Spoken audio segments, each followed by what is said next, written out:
Olha o que Jesus diz aqui, Marcos 13, 14 a 23. Quando, pois, virdes o abominável da desolação, situado onde não deve estar, quem lê entenda, então os que estiverem na Judéia fujam para os montes. Quem estiver em cima no eirado não desça nem entre para tirar da sua casa alguma coisa. E o que estiver no campo não volte atrás para buscar sua capa. Ai das que estiverem grávidas, das que amamentarem naqueles dias. Orai para que isso não suceda no inverno.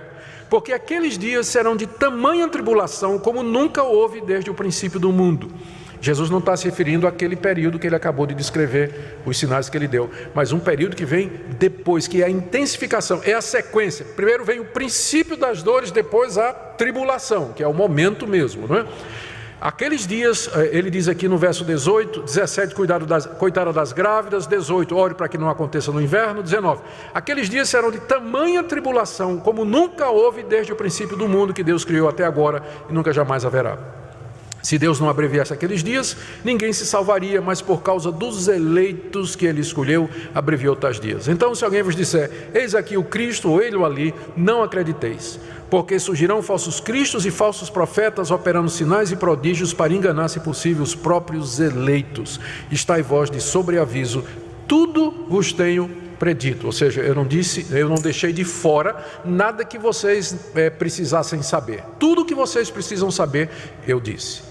Então, por isso que esse sermão é importante, porque o próprio Jesus declara que aqui estão os pontos centrais, tudo aquilo que nós precisamos saber com relação à segunda vinda dele. Bom, ele diz que o sinal da grande tribulação é o aparecimento do abominável da desolação, que está aí no verso 14, quando virdes o abominável da desolação, situado onde não deve estar. Jesus está citando o livro do profeta Daniel, capítulo 9, verso 27, capítulo 11, verso 31 e capítulo 12, verso 11. Quando o profeta Daniel disse que haveria de se levantar um que ele chama o abominável da desolação, que haveria de fazer cessar o sacrifício e que haveria de afrontar o povo de Deus, haveria de se sentar no lugar de Deus e parecendo como Deus. Isso o profeta Daniel havia falado séculos antes de Cristo Jesus. Os estudiosos da nossa linha, da linha que eu adoto, eles dizem que essa figura escatológica se manifestou ou se manifestará em 3 períodos na história. Primeiro, Antíoco IV Epifânio, rei Seleucida, que dessacrou o templo de Jerusalém 150 anos antes de Cristo e cerca de 350 anos depois de Daniel, conforme Daniel havia profetizado. Então aquela profecia de Daniel da chegada da abominação nas asas da desolação, aliás o contrário, a chegada da assolação nas asas da abominação, isso teria se cumprido 3 séculos depois dele, quando esse rei que estava dominando sobre todo o mundo e sobre a Palestina, mandou que se edificasse um altar a Zeus, rei romano, ali no templo de Jerusalém, e sacrificou um porco no altar. Não é? Assim, coisa que para o judeu era absurdo, não é? Era absurdo. Então, entende-se que foi ali. Só que agora Jesus usa aquela passagem de Daniel para se referir à destruição de Jerusalém. Porque se você abrir em Lucas 21, que é o equivalente do sermão escatológico em Lucas, Lucas diz assim, quando porém no verso 21:20, quando porém vir de Jerusalém sitiada de exércitos, sabei que está próxima a sua devastação. Lucas interpreta Marcos, e Marcos registrou ipsis literis o que Jesus disse. Quando vocês virem o abominável da desolação. Lucas, escrevendo depois de Marcos, interpreta as palavras de Jesus e entendeu que o abominável da desolação viria por ocasião da destruição de Jerusalém. Então já é um segundo cumprimento. Só que quando Jesus descreve o que vai acontecer nesse período, a gente percebe que ele está falando de alguma coisa mais na frente ainda, porque não aconteceu tudo, não é, com a mesma intensidade que Jesus, com a mesma intensidade lá na destruição de Jerusalém. Então a interpretação é que esse abominável da desolação, primeiro é o rei Antíoco, segundo a destruição de Jerusalém e também agora a antecipação do anticristo ou o seu reinado, que ainda haverá de se manifestar, conforme Paulo fala, o homem da iniquidade, por exemplo. João fala do anticristo nas cartas e também no livro de Apocalipse, embora não usando esse nome. O cerco de Jerusalém. Jesus usou a profecia de Daniel como se aplicando ao cerco de Jerusalém, já mencionei isso aqui. Quando virdes o abominável da desolação de que falou o profeta Daniel, vocês estão vendo no texto aí, como Lucas interpreta dizendo, quando virdes Jerusalém sitiada de exércitos. Então, a aplicação que Jesus dá é isso aí. Em seguida, aqui tem uma gravura, né, de um afresco do arco de Tito existente em Roma, que mostra aí os exércitos levando o candelabro, todos os utensílios do templo que eles saquearam, né, quando destruíram Jerusalém. O anticristo, então, é o que nós queremos entender aqui no verso 14, que esse abominável da desolação, ele é uma referência final, antecedida pela destruição de Jerusalém, pelo Antíoco Epifânio.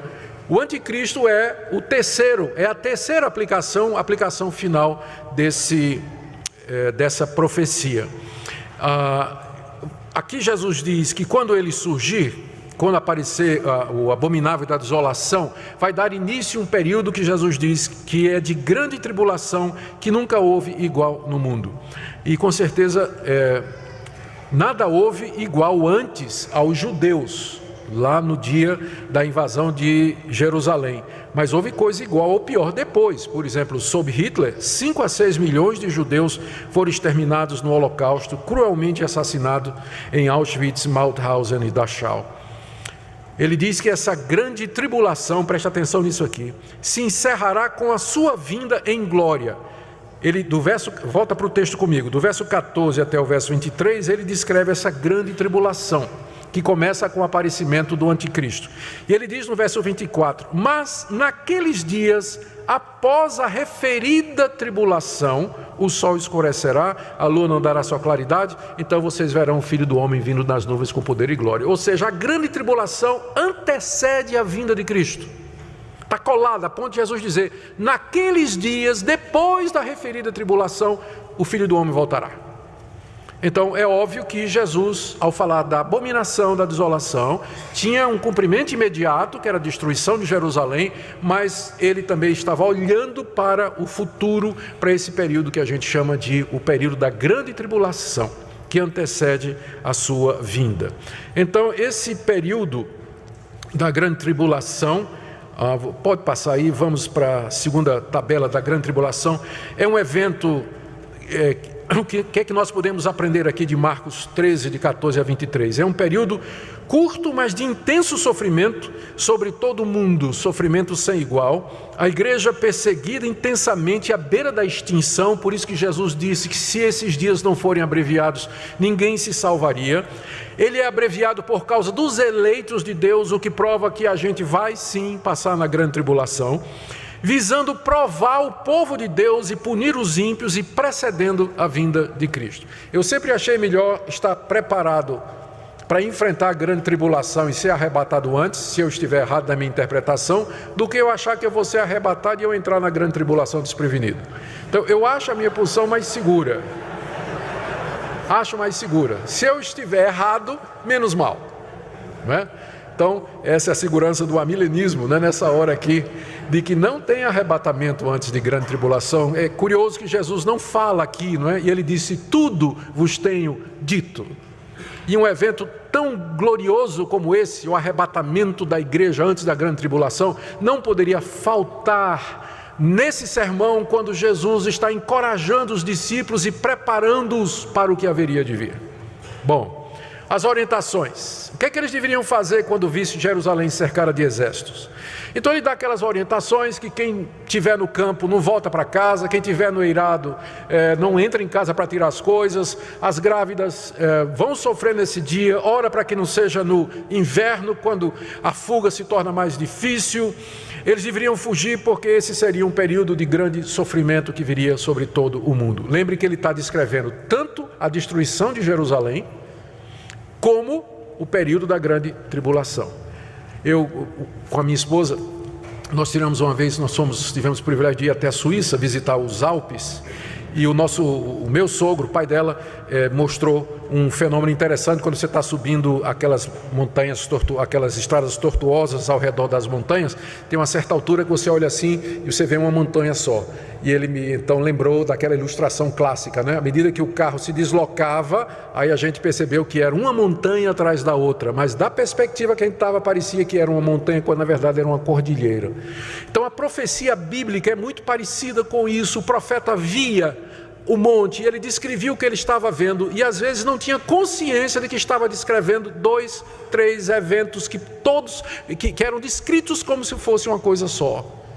Então, quando Jesus está falando aqui a semelhança dos profetas do Antigo Testamento, essa grande tribulação se referia em primeiro lugar ao período da destruição de Jerusalém, o sofrimento dos judeus daquela época, e atrás, e como um monte maior, está a vinda do anticristo que antecede a chegada do Senhor Jesus. Se Deus não aliviasse aquilo ali, nenhum se salvaria por conta do sofrimento. Note então, ele diz, não se iluda pelos falsos profetas, dizendo que chegou o fim do mundo, eles vêm fazendo sinais e prodígios para autenticar as profecias. Os cristãos têm que estar sobre aviso, porque, diz Jesus, a minha vinda vai ser muito clara e vai ser pública. Como eu disse, note a ausência de qualquer esperança baseada no arrebatamento secreto e também qualquer referência a um mundo convertido pela pregação e vivendo em paz. Ao contrário, o que Jesus está falando aqui é que vai ficar pior. Vai ficar pior, né? E eu, às vezes, fico brincando com os meus amigos que são amilenistas também, acontece alguma coisa errada no mundo, aí todo mundo, que droga, que ruim, né? Eu digo, mas você não é milenista? É daqui para baixo, é pior, não vai melhorar nada não, né? E às vezes a gente fica com aquela esperança, querendo que o mundo melhore, dias melhores. Pelo que Jesus está falando aqui, amigo, princípio das dores e grande tribulação. O mundo não se conserta, o homem não dá jeito ao mundo. E é esse o ponto do sermão escatológico, é mostrar a incapacidade do homem de resolver os seus problemas, de se redimir, de viver em paz, de estabelecer uma sociedade justa e em paz. Isso acontecerá quando o Rei da Paz voltar, mas antes disso não.